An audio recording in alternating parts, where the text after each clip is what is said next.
The power of the baby is not its finger. The power of the baby is not its voice. It's not commanding us to do anything. But the baby's power is it's so powerless, it's so weak, it's so impotent, it has no strength. We feel so sorry for him, we run to its sisters, we know he can't do anything. So you see the power of being weak, and to be able to stand in front of Allah subhanahu wa ta'ala and bow down and prostrate in front of him to show our weakness is like the baby too. And Allah subhanahu wa ta'ala, through his mercy and his endless compassion, feels mercy for us. It entices his compassion, and he has forgiveness, and he allows us to have everything else in that manner. Why? Because we see the mystery of prayer and weakness and impotence. So, but the power of ourselves is nothing. We can't obtain all these things. I can't make this oxygen in the air come to my rescue. There's people in hospital right now, they're in oxygen masks. There's oxygen, plenty of oxygen. Brother knows, he's a nurse in the hospital sometimes, right? They've got oxygen masks there. There's plenty of oxygen. How come you can't breathe it in? Plenty of oxygen in the air, but that person can't breathe that. So they have to give them masks. So just because it's there doesn't mean you are able to benefit from it. It's only if Allah chooses, He brings it to your feet. Imagine we only had oxygen in some parts of this room. We'll all be squashing in that little corner to go and come back in and run back there again to breathe again. This is a good subject for the brothers that smoke. That one too.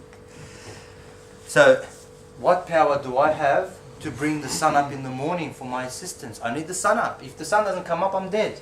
If the rain doesn't fall, I'm dead. If the oxygen doesn't come, I'm dead. There's many conditions. If there's no food, I die. There are millions of conditions that I have for my life, for my existence. If any of those conditions are taken away, the whole thing collapses and I die. So what's keeping me up? What's raising me? What's sustaining me? Is generosity, God's generosity. Without that, you have the power to do nothing. If the sun didn't come tomorrow, if the whole world got together and all the causes in the universe got together, you're going to make the sun go up tomorrow? Because we're used to it. We think, oh yeah, sun rises, sun falls, sun rises, sun doesn't rise. Sun is made to rise. Sun is made to fall. This is God doing it. He puts it up, He puts it down. He puts the moon in its place, He puts the sun in its place. He puts the earth in its place. The earth is spinning at a particular speed. If it goes any faster, we all fly out of this planet and we go into different realms and we're finished. If it goes any slower, it's the same thing again. If we're any closer to the sun, we die. If we go any further from the sun, we freeze. Well, who put this balance? That the whole earth is like an egg. It's like an egg shape. It's not round. And the way that it turns is at an angle. And the angle makes the different seasons. Summer, winter, autumn, spring, variety. So we don't get bored. Every day summer, people go, oh man, it's hot again today. But in winter time they go, I wish it was hot one day. Right? So what happens? Variety is given. Variety is given so that we may understand. God says, look, even though you can be satisfied with simple things, like if I gave you 10 different types of foods, you didn't know any better, you'd be happy. But Allah says, I will give you all types of foods from all the different parts of the world, and I will give you a tongue that can taste every bounty, every food, every pleasure in the world. I can give you an ear to be able to hear all the voices, all the volumes of all these things around the universe that you can benefit and pleasure from. And everything else the same, your eyes, your nose, your senses, all your senses are the same. And emotional feelings that we're not talking about. Your eyes, right, looks, and you see somebody you haven't seen for 10 years. You see your mother or your father or something like that you haven't seen for years.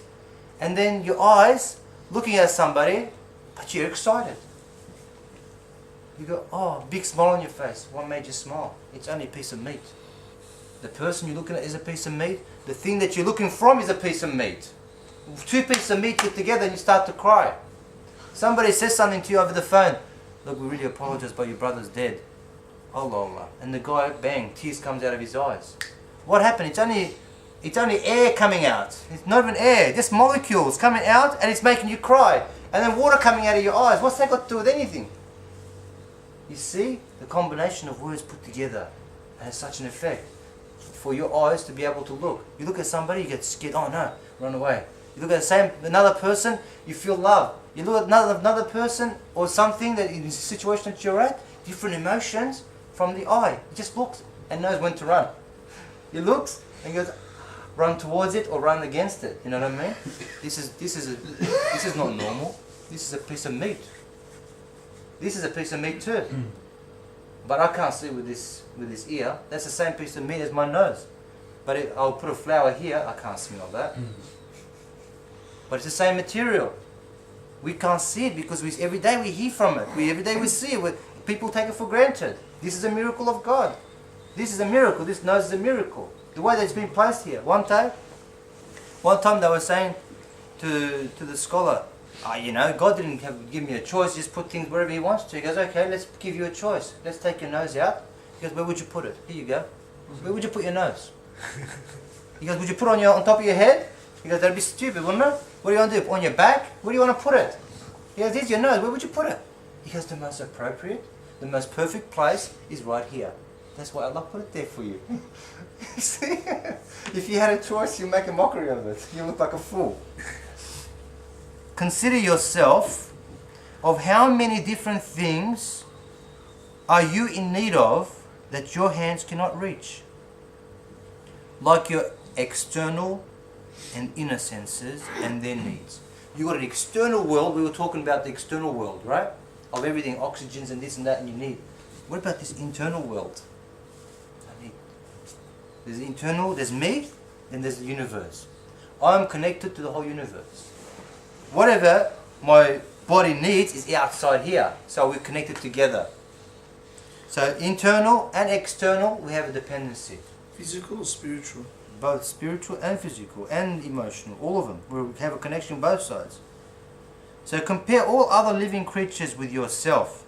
See just as singly they testify to the necessary existent one, just as these things that we're talking about now proves an existence of a creator and points to His unity, and also points to the fact that Allah is one. Look, you have eyes, then you look at the shark, eyes. Oh, different, but it's eyes. Ant, eyes. The bee, eyes. They all got eyes. All the creatures got eyes. You got a heart. That creature's got a heart there. All hearts. Basically, what functions almost. They're all different, unique, but they're all the same. Whoever placed your eyes in the position that it is now is the same one that placed the eyes on the frog. Is the same one that placed the eyes on the shark, on the ant, on the mosquito, on the bee, on all these creatures. Same. It's the same instruments used, the same tools. It's the same maker, it's the same. The guy's using the same materials. You can't say somebody else made it, it's the same thing.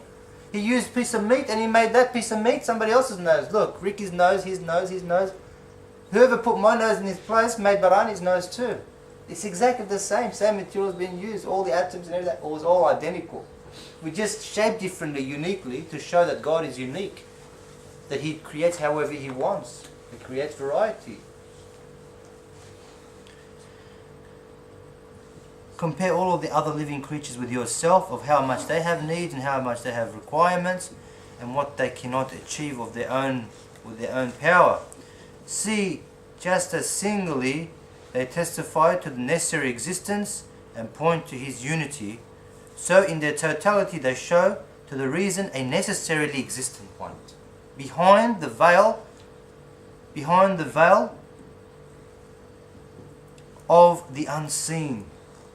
See what we said before? The mother's womb, you're in there. This is the unseen world. In there, right? In there, you're being prepared for this world. But there's another world that now we're in here. There's another world called the spiritual world. This is an unseen world. That also exists too. Just like you existed there, that was like a different realm. The spiritual realm again is a different realm again.